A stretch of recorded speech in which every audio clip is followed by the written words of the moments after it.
Boa noite. Boa noite. Queria começar por agradecer. Eu vou tentar. Isto vai ter que ser a sério, não é? Que é para treinar para as próximas. A sério mesmo. Começar por agradecer aqui à Ana Paula Inácio, que é sempre de uma generosidade extraordinária. E agradecer à Poetria por este espaço maravilhoso. E agradecer-vos a vocês por terem vindo. E começar então pela leitura de um poema. Eu tenho aqui tudo, também não estranhem. Tento ser moderna. Mas. Falta uma coisa, pois é, eu tenho que começar a sério, porque é explicar estas sessões, não é? Vamos começar aqui num ritmo mensal. Nós tínhamos pré-definidas as primeiras quintas do mês, mas eu estou-me a perceber que muitas das quintas de leitura calham nessa. Portanto, talvez tenhamos de alterar esse mantra. Este evento chama-se Sincera, sim.cera, sem cera. Reza a lenda que na Antiguidade Romana se cobriam os defeitos das estátuas quando estavam a ser esculpidas com cera de abelha. Até que um dia um imperador chegou e disse: não, eu quero tudo exatamente como é feito, quero tudo genuíno, e proibiu o uso de cera na escultura das peças. Daí a palavra sincera. Okay. Exatamente. Então aquilo que se pretende aqui são conversas de facto muito honestas, muito abertas. Por isso é que também se convida a gente da casa, mesmo que não sejam da casa, é como se fossem, não é? Porque a ideia é favorecer esse espaço muito, muito transparente. E neste caso, a Ana Paula Inácio foi para já muito corajosa, porque não quis saber, não quis saber. Eu conheço a Ana Paula e sei que ela até é uma pessoa reservada no que toca a falar de si e do seu trabalho. Mas preferiu não saber nenhuma das perguntas que eu lhe vou fazer, o que é ligeiramente arriscado. Mas vamos ver como é que Mas sinceramente pode ser que é elas, não é? Eu pensei que passa a outra. Mas por isso vai ser giro. Pronto. A Ana Paula nasceu no Porto em 1966, onde se licenciou em Filosofia. Publicou As Vinhas do Meu Pai, eu tenho aqui alguns deles, Vago Pressentimento Azul por Cima, aqui, que mais tarde teve aqui uma produção musical. Sim. Essa não é a primeira edição. Exatamente, algumas das edições trazem inclusivamente o CD, são livros muito bonitos. Entretanto, 2010, 2011, também havemos de falar deste livro daqui a bocadinho, Anónimos do Século XXI e Os Invisíveis, que é um livro de contos. Integra antologias como Anos 90 e Agora, Poetas Sem Qualidades, Les Poètes de la Méditerranée. Obrigada, tu és da geração de francês, eu sou do inglês, entre outras. Publica regularmente em várias revistas literárias. Ana Paula enviou-me, como abertura desta sessão, bom, ela não sabia que ia ser de abertura, não é? Mas para esta sessão enviou-me um poema, imagino que inédito, não? É inédito, é. Chamado Uma Velha Fábula. Dizes-me como o índio que calço os teus sapatos, mas subtrais algumas luas, indulgente, como se de penitência se tratasse. E eu calço, sedenta de conhecimento. Às vezes apertam-me, outras oferecem espaço. Dou voltas à cabeça com eles. Dizes-me, então de longe, que é nos pés que os devo usar. Obedientemente desobediente, aplico-os no ouvido, só para te ouvir melhor. Percorro assim com eles o quarteirão, uma, duas, muitas vezes, até as orelhas pendentes lembrarem outro animal, à altura em que esta história acaba com a moral. Podes vestir a pele do índio e eu mais a do burro do que a do cordeiro, usar os teus sapatos, mas nunca te os vou engraxar. Porquê este poema para esta sessão? Porque eu acho que ele me caracteriza, porque eu sou uma pessoa mansa, sou uma pessoa tranquila, sou uma pessoa dócil à primeira vista e não deixo de ser à segunda e à terceira, mas depois há qualquer coisa em mim que dizem-me, calça os meus sapatos, mas eu não ponho eu não digo que não, calço os sapatos, mas ponho-os nas orelhas ou faço de maneira diferente. Tenho dificuldade em integrar-me em sistemas, sejam eles quais forem. Normalmente não digo que não, digo que sim, mas depois tenho este lado.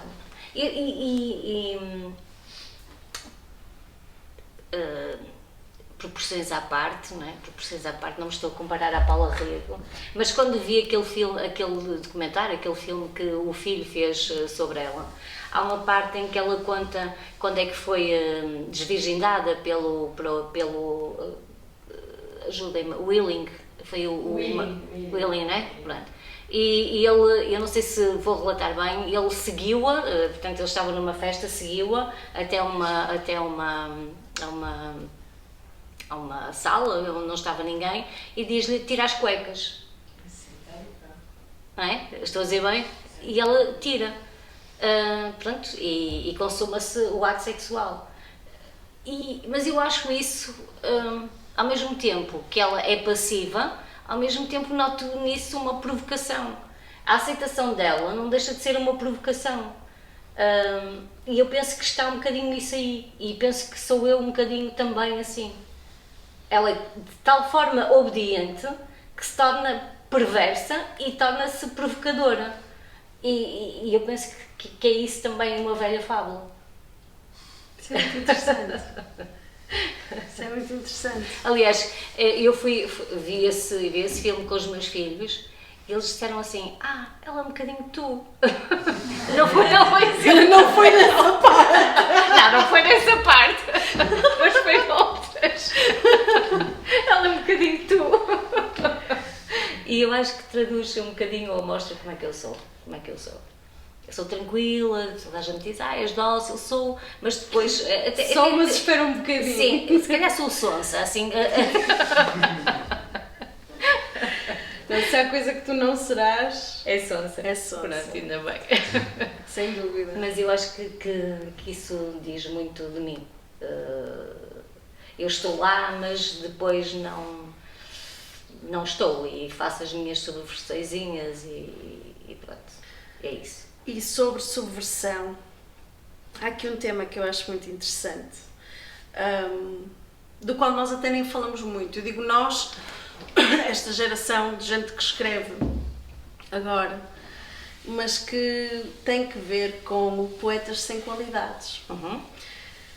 Então esta foi uma antologia que surgiu em 2002, mais ou menos na mesma altura que surge a Averno, e o Poetas Sem Qualidades seria uma antologia que manifestava a necessidade de uma escrita poética mais próxima do cotidiano, com menos cuidados formais e com uma necessidade de agudizar aqui a crítica e a proximidade da leitura.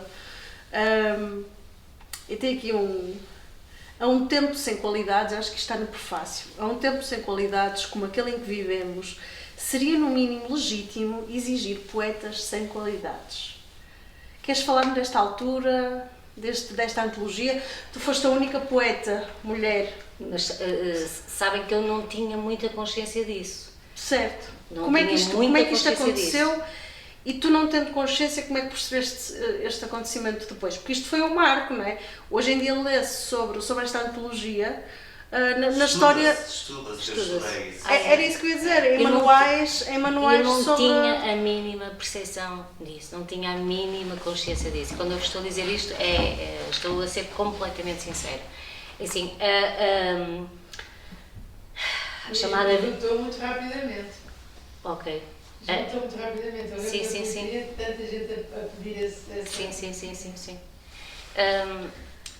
E na bocado estávamos a jantar e eu disse à Francisca, o que me interessa a mim, pronto, claro que eu gosto de ser gostada, obviamente, não é? E prefiro que gostem de mim a que não gostem.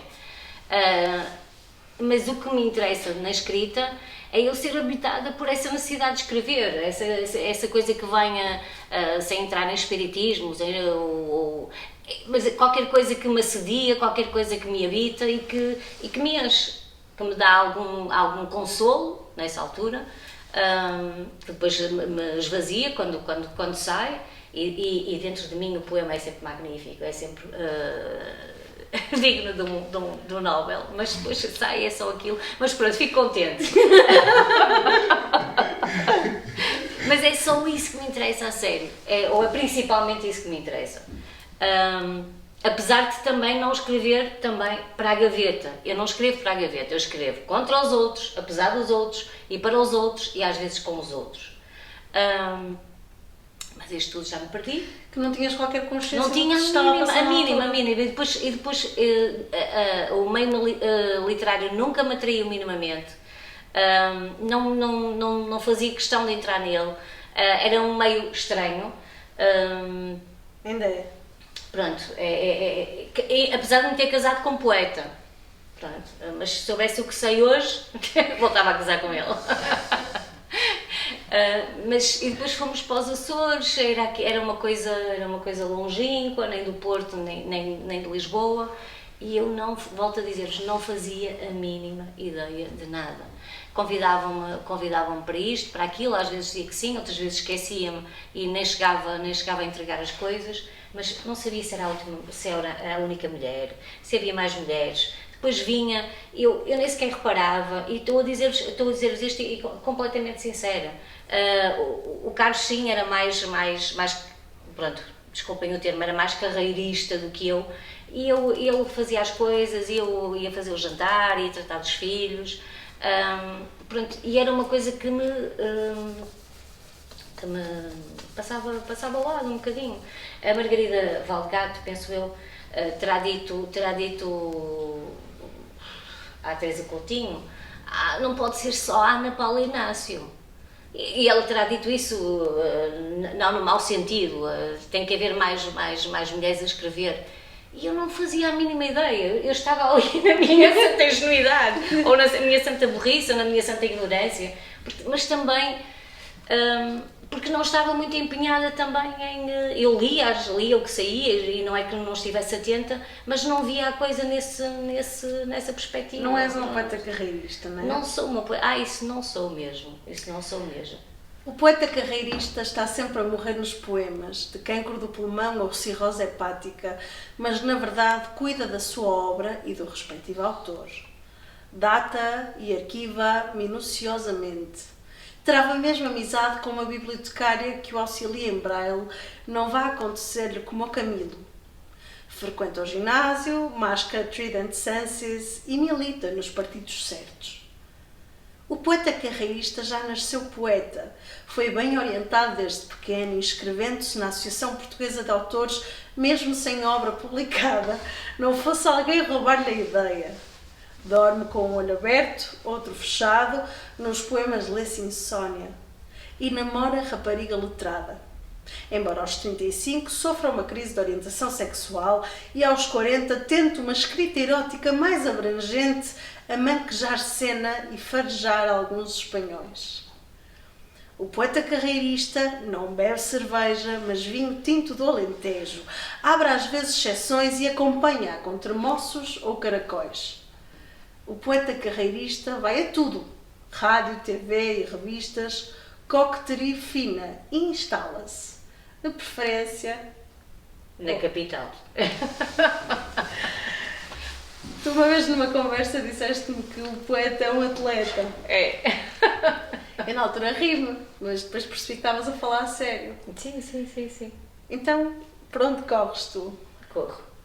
E é um atleta é um corredor de fundo, é um corredor mesmo, e um corredor bem longo para correr a dor. Mas esse poema, portanto, esse poema lembra-me a data. Ok. Este é de 2010, 2011, pronto.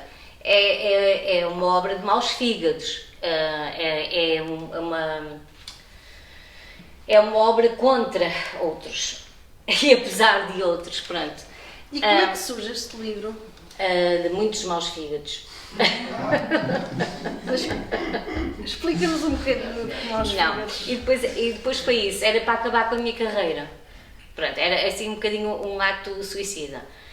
Porque eu, das poucas coisas que lia, porque volto a dizer, não tinha muita consciência, li uma vez, não sei onde, e estavam a empurrar-me, e não deixou de ser verdade, por causa das vinhas do meu pai, havia um universo, já não sei como é que era, bucólico, ou um regresso, já não sei como é que se dizia, e não deixa de ser verdade, e eu disse, não vão colar assim, não me vão arrumar assim a um canto, eu posso ser isso, mas também sou outras coisas, e depois juntou-se as questões da minha vida, e então achei que tinha que escrever contra, e apesar de algumas coisas, e não quis ser empurrada para esse livro só, e apenas que tenha esse universo, de facto, claro. Leram bem, tenho esse universo,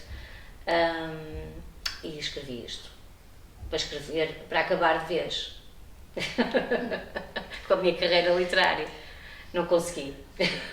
Não conseguiste? Não consegui. Foste carreirista sem querer. Aí, mais uma vez, a minha comparação com a Paula Rego. A Paula Rego dizia que nas pinturas se vingava das amantes do marido, e aqui é só vingança.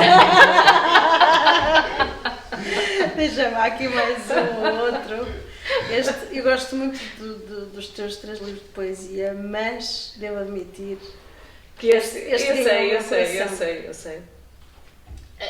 Algumas pessoas gostaram muito deste, ou daquele do Vago, acharam um choque esse. Claro. E outra coisa,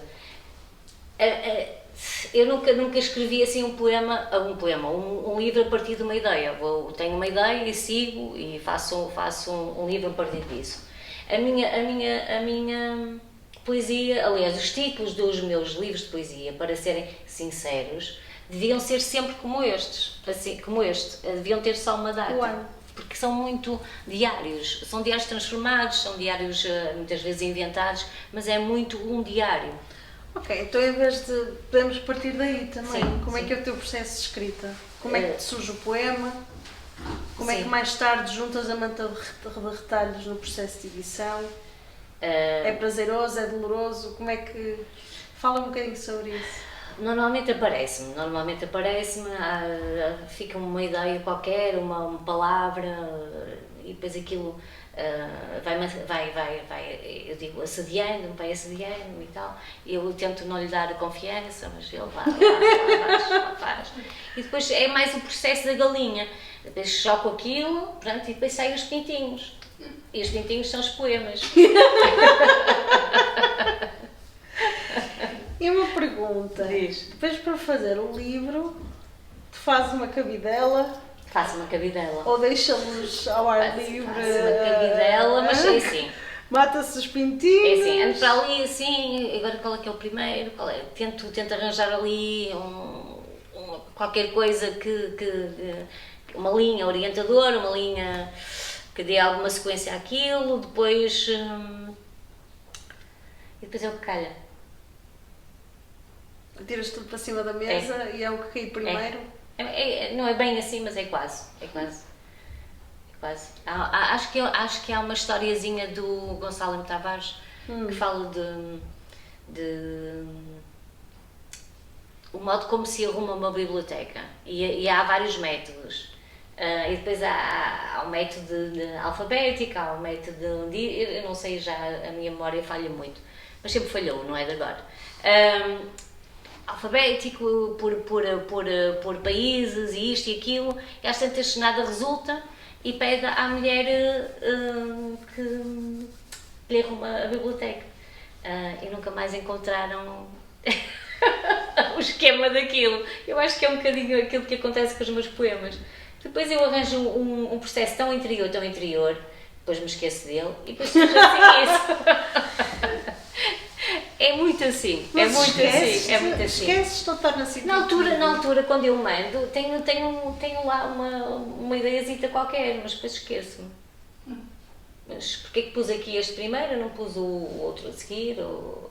Porque porque nem é uma ordem cronológica, porque também depois já não sei qual, que também não data os poemas, não tenho essa preocupação de ser uma poeta carreirista que põe o lugar, a data, pronto, não, portanto, e depois vou encontrando as coisas e elas já não me lembro muito bem, e depois sai o que sai. Não, mas isso na verdade é, de certa forma, é inspirador que tu sejas tão desorganizada e ainda assim consigas escrever tão boa poesia. Sou muito desorganizada, é incrível. Sou. É incrível.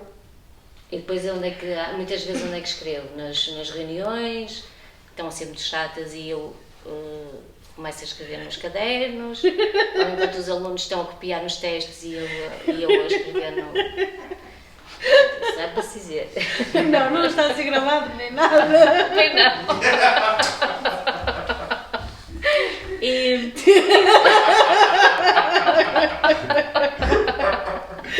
nos exames nacionais, isso sim, Isso é um bom título para o próximo livro. Exame nacional. Que bom. E depois esqueço. Ainda no outro dia, havia na Raquel Marinho, como é que se chama o poema? Para me ensinar a cair. Um poema que era meu, eu lembrava-me lá daquilo. Onde é que saiu aquilo? Era muito mal. Ora bem. Mas vocês já estão a ver, eu não sou mesmo poeta carreirista. Então eu ia fazer-te uma pergunta que era sobre o trabalho de poeta, não é? Sim. Ia-te perguntar se o teu trabalho como poeta se aproxima mais de um ofício ou de uma espécie de acidente. Mas começo a perceber que a resposta... Já sabes. Então... Não, mas às vezes é um ofício. Ultimamente tenho escrito muito por encomenda e aí, pronto, é um ofício. É um ofício. Qual foi a última coisa que escreveste por encomenda? Para aquela coisa do 25 de Abril. Não meti, vocês não foram convidadas e eu fui.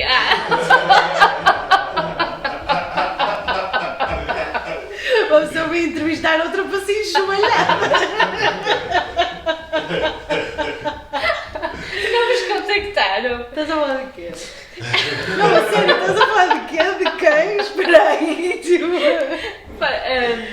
25 de Abril faz 48 anos, certo? Certo. Então contactaram uns quantos ou umas quantas, já não sei a perceber, 48. E é para escreverem coisas no chão. Que também me convidaram. Estás a ver? Para Lisboa, Pronto, não é? para Lisboa. Muito bem. E foi a última coisa. A próxima é sobre o comboio. Não te digo. Sobre comboio? Sim. Isso é muito vago. Estou com um vago pressentimento de comboio. Uma pergunta. Por exemplo, esse projeto para o qual te convidaram, nos convidaram, vai acabar por expor de forma política, não é? Sim. Versos nas ruas de Lisboa, alusivos à ideia de liberdade, de intervenção, etc. Encontras alguma utilidade na tua poesia, seja essa, seja outra qualquer, ou isso é absolutamente irrelevante? Sinceramente, não é? Uhum. Irrelevante não é, mas não é uma preocupação, não é uma preocupação essencial, não é? Se resultar daí alguma coisa nesse sentido, tanto melhor, mas que parta de mim assim, não. Uhum. Não. Uhum. Muito bem. Mas até acho que fui assim um bocadinho nhonhinha. O quê? Nhonhinha. O que é isso? Nhonhinha, assim, nhonhinha. Pois tu vês. Explica-me outra vez. O que é que deve ser nhonhinha? Acho que foi assim. Pois tu vês. Não gostaste do que fizeste? Gostei, mas podia ter sido mais acutilante. Ok. Mas como é de encomenda, tenho um tempo limite, pronto. E depois quando aquilo começamos a descobrir caminho, olha, já temos que entregar e pronto. É isso. Que remédio. Que remédio. Compromisso tem isso, não é? É. Depois tenho escrito, porque eu gosto muito daqueles gosto muito do Luís Januário, porque é um querido, sempre foi meu leitor e quando me pede alguma coisa eu não lhe consigo dizer que não. E tenho escrito para o almoço. Também é bom obrigar-me a escrever, pronto, e disciplino-me mais, pronto. Às vezes sai bem, outras vezes não é por isso. Pronto. Muito bem. É isso. Homenagem a 4 poetas e um cineasta. Livra-me das tentações de fugir ao fisco e que em fevereiro pague sempre os meus impostos. Afasta-me do supérfluo e da vaidade e recorda-me que um dia hei de ter hemorroidas. E não me deixes cair no pecado da ideologia para que não leve com o proletariado nas trombas. Guia-me pelos caminhos do amor até um centro comercial onde o amado me acompanhará a experimentar um a um cada vestido. E por último, faz com que todo o iogurte que coma seja, foda-se, de morango. Homenagem a 4 poetas e um cineasta. Sem te perguntar quem são, que trabalhos, que literatura, que livros ou autores em particular te deformaram? Tens alguma ideia? Deformaram. Deformaram. Te influenciaram, é uma outra forma. Sim. Eu comecei mais pelo romance. Comecei mais pelo romance. A poesia era muito o Alberto Helder, Cesarini, e depois a Adélia Lopes, sim. A Adélia Lopes foi muito libertadora para mim. E depois eram aquilo que eu fui dando na escola. Eu devo muito à escola. Muitas vezes disse, os professores portugueses, não é que tivesse tido grandes professores portugueses, até nem tive, mas como eu gostava de ler, aquilo que me obrigavam a ler ajudou-me muito. Olha, o Camilo Castelo Branco, Amor e Perdição.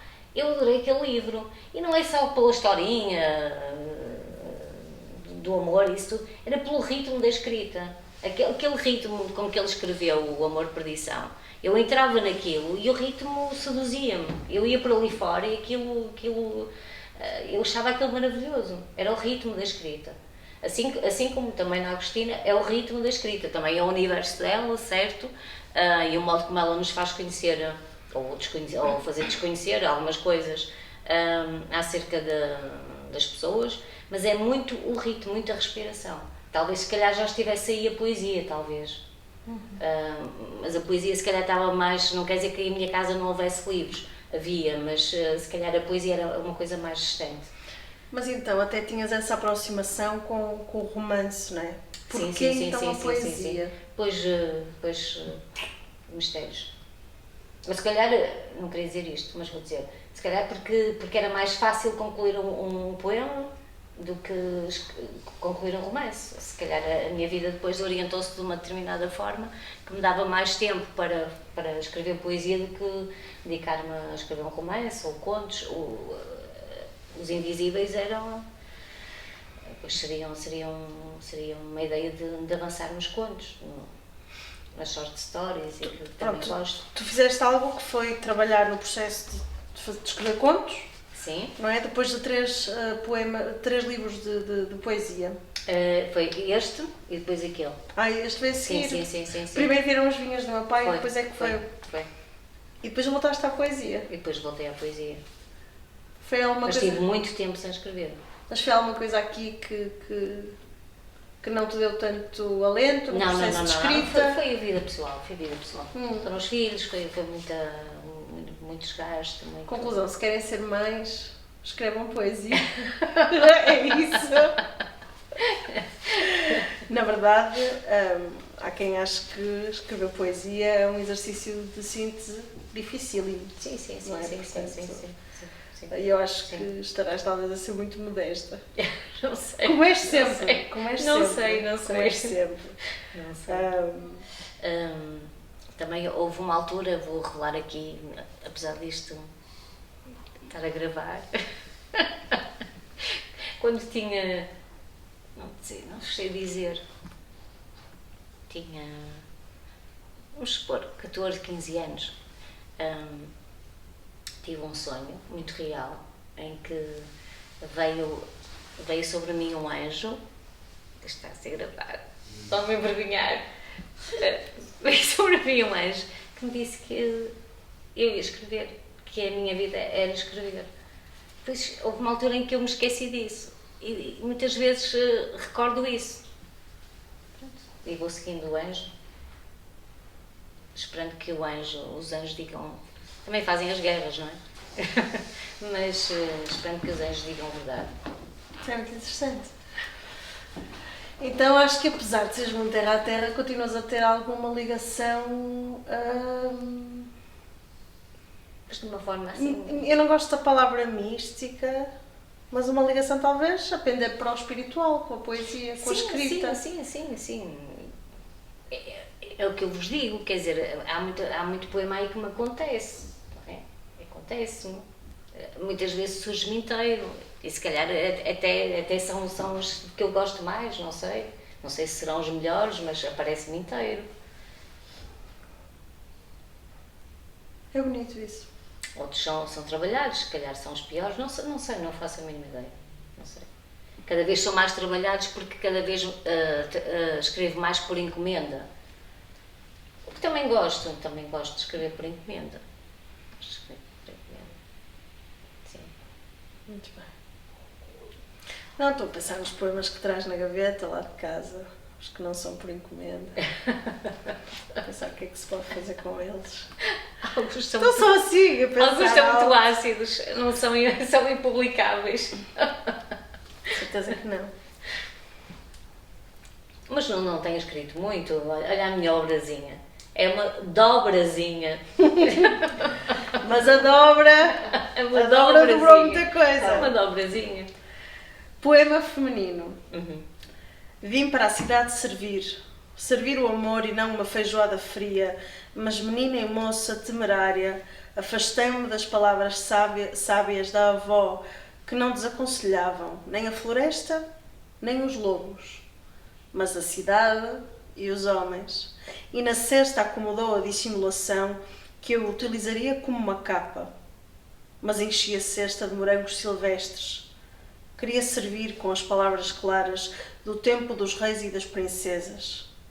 Mas o homem a quem amei com as palavras, os cozinhados, o sexo, achou-os pesados, indigestos, como aquelas que encheram a barriga do lobo da história que me tem servido de atalho. Ai, a vozinha, sempre deveria ter usado a capa. O homem sente a serva como rainha e as palavras balas certeiras contra a caixa torácica. Novidades, novidades. É que não há caçador. Tu tens um humor muito acutilante. Tens os maus fígados. Tem maus fígados. Que eu acho maravilhosos. Dirias que tens uma escrita feminina, feminista, ou que tanto uma como outra são falsas questões para ti?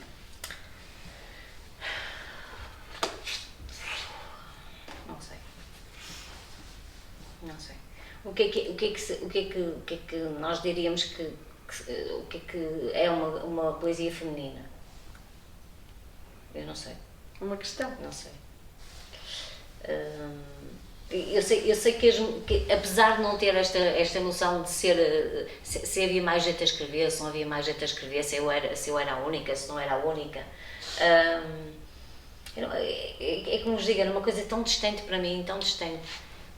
Se calhar em consciência minha, devia estar mais atenta a isso, mas pronto, como estava muito desligada do meio literário, como estou agora, mas agora estou mais atenta e apercebo-me de coisas que na altura não me apercebia. Mas há sempre muitas mulheres, há sempre muita preocupação com as mulheres. Os invisíveis são mulheres que, a maior parte deles são mulheres que eu considero invisíveis, porque eu também me considero uma mulher invisível. Porquê? Porque a minha vida foi sempre assim, sempre me considerei invisível. E portanto eu acho que se eu tinha consciência de que estava a ter uma escrita feminista, foi isso que disseste, não é? Feminina ou feminista, ou se isto podem ser questões que não... Eu penso que sim, que ela foi feminista. Embora não fosse intencionalmente e conscientemente, porque é muito diarista, vá. Ela é, porque eu sinto essas coisas, não é? Sim, sim. Vivi-as. Na questão do diarístico, talvez seja o facto de, historicamente na literatura, as mulheres demoraram muito tempo a poderem ter uma identidade própria. Sim, não é? Daí também os pseudónimos masculinos. Okay. E talvez o facto de escreveres de forma diarística e o teu diarístico seja profundamente sincero, não é? Okay. Talvez isso seja uma marca de rebeldia face ao cânon. Eu acho que sim. E um cânon português que, dentro do diarístico, teve muito poucas referências femininas para todos os efeitos. Pelo menos até à data. Enfia as tuas mãos, não te incomodes, arranca essa coisa que te dói, aprende as artes da mandrágora. Nenhum líquido te sobrará depois de já não haver mais anéis, nem do meu cabelo, nem do teu. Depois de já não haver mais nada, deixa a marca dos animais que dormem todo o verão, a viseira do cavaleiro andante, a roca e o fuso. Deixa a marca dos animais, o selo, o número, o uivo, a pega.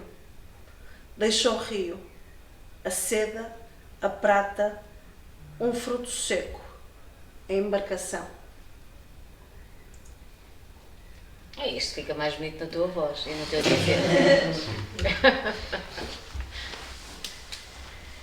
E amanhã vou comprar... O que é que vais comprar, meu Paulo? Eu tenho que vos contar essa. Umas calças vermelhas. Deixa-me contar essa. Queres contar antes? Antes ou depois? Pode ser agora, sim? É? Isto foi musicado pelos Naifa. E a minha mãe sabia que os Naifa tinham musicado uma. E depois diz-me assim: olha, como é que se chama aquele poema teu que os Naifa musicaram, não sei o quê? E eu disse: amanhã vou comprar umas calças vermelhas. E ela: outras?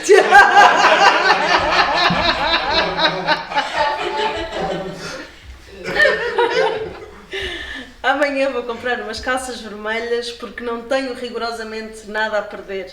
Contei, um a um, todos os degraus. Sei quantas voltas dei à chave, sublinhei as frases importantes, aparei os cedros, fechei em código toda a escrita. Amanhã comprarei calças vermelhas. Fixarei o calendário agrícola, afiarei as facas, ensaiarei um número, abrirei o livro na mesma página. Descobrirei alguma pista. A poesia dá pistas para a vida?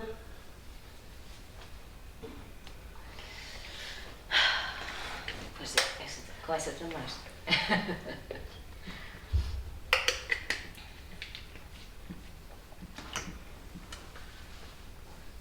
Pois é, se calhar mais as dos outros. A poesia dos outros dá-me algumas pistas para, pelo menos algum consolo. Sim, e pistas também, eu diria pistas. E se calhar estou a ser um bocadinho fingida. Se calhar a minha poesia não me dá assim muitas pistas. Mas salva-me. É aquilo, enquanto eu estou possuída por esta necessidade de ser qualquer coisa, se calhar também me salva, também me dá algumas pistas, não sei. Depois quando me confronto com ela, pois são umas pistazinhas. Mas talvez sim. Mas não consigo dar-te uma resposta. Talvez sim. Não precisas. Talvez sim. Vamos dizer todas as pessoas com a Ana Paula, por favor. Oh César, não sou uma mulher moderna, não me ligo à net. Gosto de compras ao vivo, cujas listas faço em cadernos de argolas que depois esqueço e só me lembro de elixir para aclarar a voz. Tenho tantas embalagens como o Warhol do Tomato Soap. Tomato Soap. Foi um trocadilho? Foi. Ou de detergente de brilho, para que ao chegares a casa te envolva, te abrace e te queira. Mas nem só de vós vive o homem, dizes tu. Então, a minha saúda-te, como a daqueles que vão morrer.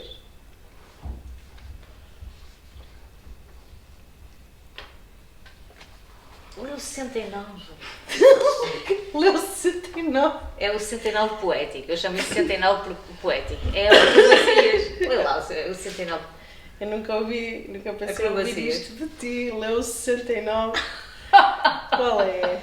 É acrobacias, não está aí? Ah, mas eu já ia ler isso. Pronto. Tá E bem. eu ia guardar essa para a última pergunta. Pronto, ok. O acrobacias. Portanto, a penúltima pergunta vai ser: se encontrasses a poesia na rua, achas que lhe devias alguma coisa? Se encontrasse, A poesia na rua. a poesia na rua como? Sim, uma persona. Sim? Sim, Imagina, ok. ela dizia: paga o que deves. Deves alguma coisa?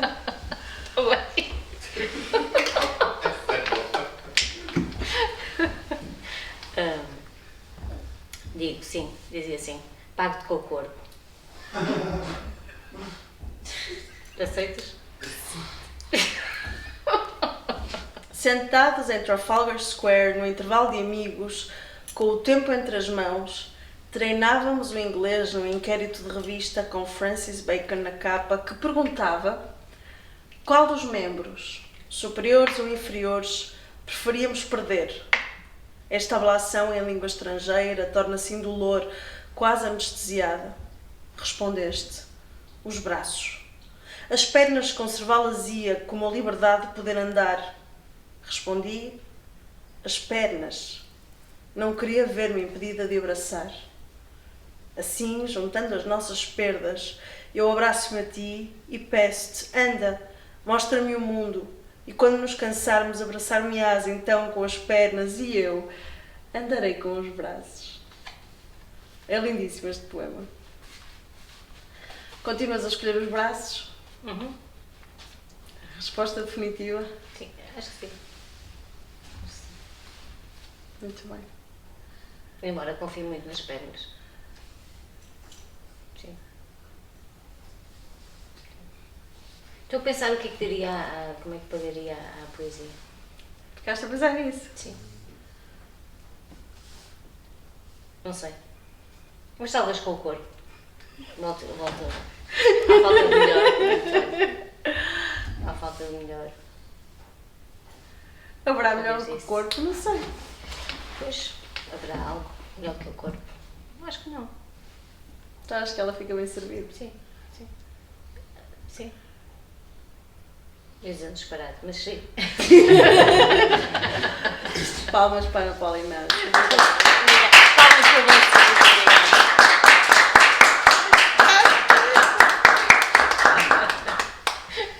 Muito bem. Pronto.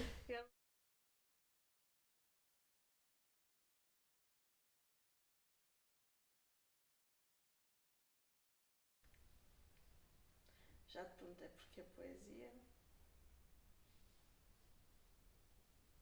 E qual foi a minha resposta? Porque não Disseste- tinha fogo para o romance. Primeiro disseste que não sabias, depois disseste que achavas que talvez fosse mais fácil e que voltaste à poesia depois dos contos. Mais fácil atenção, porque via o fim. Sim, nesse sentido, não é? Sim, mais fácil no sentido de economia de tempo. Ok, isso. Não é? Isso. Tem que comer assim. Sabes que tu és citada na tese de mestrado daquela menina que acabou de chegar. Sabes? Só para saberes que é verdade que as pessoas estudam realmente o poetas sem qualidades. Isso espanta muito, não é? Eu também fico vaidosa, atenção. Mas só são uns segundinhos.